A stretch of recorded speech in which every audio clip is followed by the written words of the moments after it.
Hello learners, in previous lecture we have discussed about EPS and CPS. Now I will be taking few new concepts for your understanding. So here now I will be taking how to calculate adjusted EPS. What is adjusted EPS, right?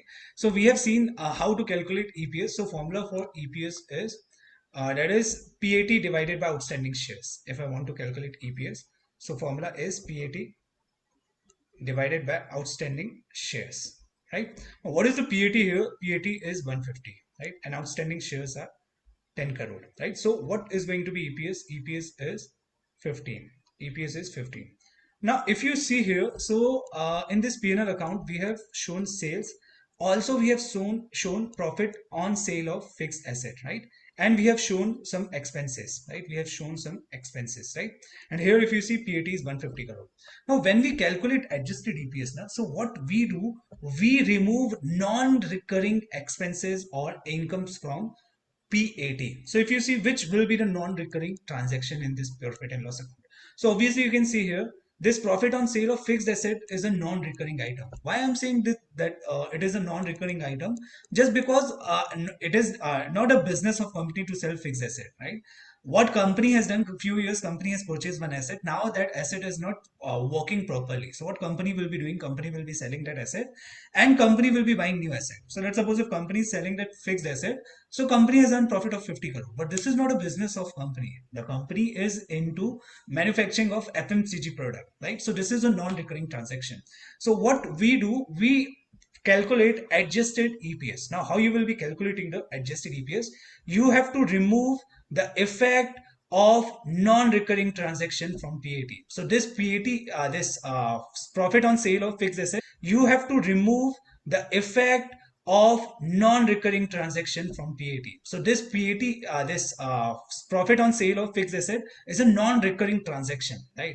So now next year when you will be preparing your P&L account, so this item won't be appearing, right? So now here what I have to do, I have to remove the impact of this profit which is non-recurring in nature, right?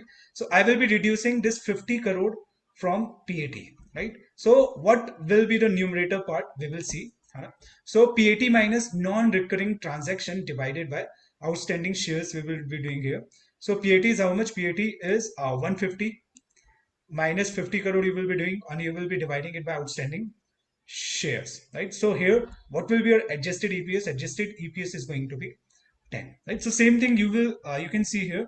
So adjusted EPS, how we will be calculating, we will be removing the non-recurring item. So if you see adjusted EPS is same in all the years, right? Why? Because there are chances that Dabur has not shown any transaction which is non-recurring in nature in their P&L account. That is the reason their adjusted EPS is same in all the year, right? But most of the times you will find that some year most of the company they find their EPS different from their adjusted EPS, right? So if there is any non-recurring transaction, then you will be providing the adjustment, right? Now, what is DPS? Next concept which we have to learn, that is DPS. DPS means dividend per share, right? Now, what is the EPS of company? EPS of company is 15 here, right? EPS of company is 15, right? Now, it is not necessary that whatever profit company is earning for equity shareholder, company will be distributing the complete profit, right? It depends upon the director's decision, right? So director is a person who will be deciding that how much dividend they should pay to the shareholders, right? So here let's suppose company has earned profit of 150 crore, right? But company is having some projects in hand from which they will be able to generate greater return, right? So what they will be doing, what directors will be doing, directors will be trying to distribute lesser profit to the shareholders, right? So let's suppose uh, there is a project where company has to make investment of 100 crore rupees, है ना? And company will be able to generate great return. So here what company will be doing, company will be retaining 100 crore rupees with itself, है ना? It is for the betterment of shareholder. So how much dividend company will be distributing? Company will be distributing only 50 crore rupees dividend, right?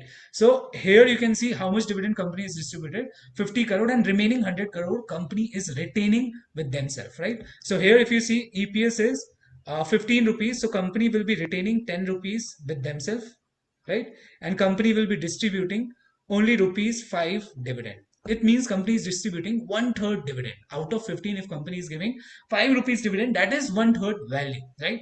Now if you see, so DPS is how much here? DPS is 5, right? DPS is how much here? DPS is 5. So if you see how much dividend company is distributing, 50 crore rupees profit company is distributing. So what is going to be the formula for DPS? So formula for DEPS is going to be DPS, that is dividend per share. So it is going to be dividend distributed or dividend paid divided by outstanding shares, right?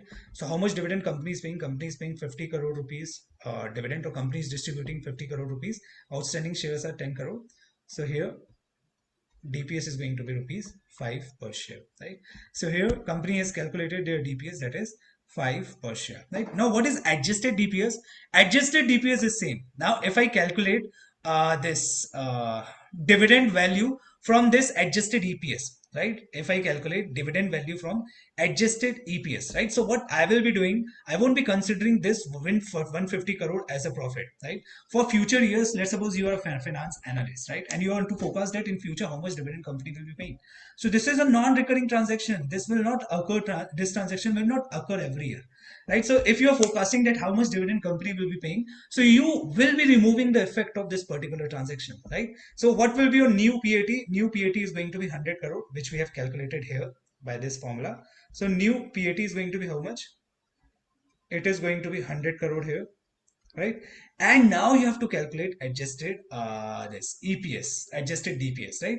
So let's suppose if company is having project of 100 crore right now, there are chances company might be having project of 70 crore and company will be retaining 70 crore rupees.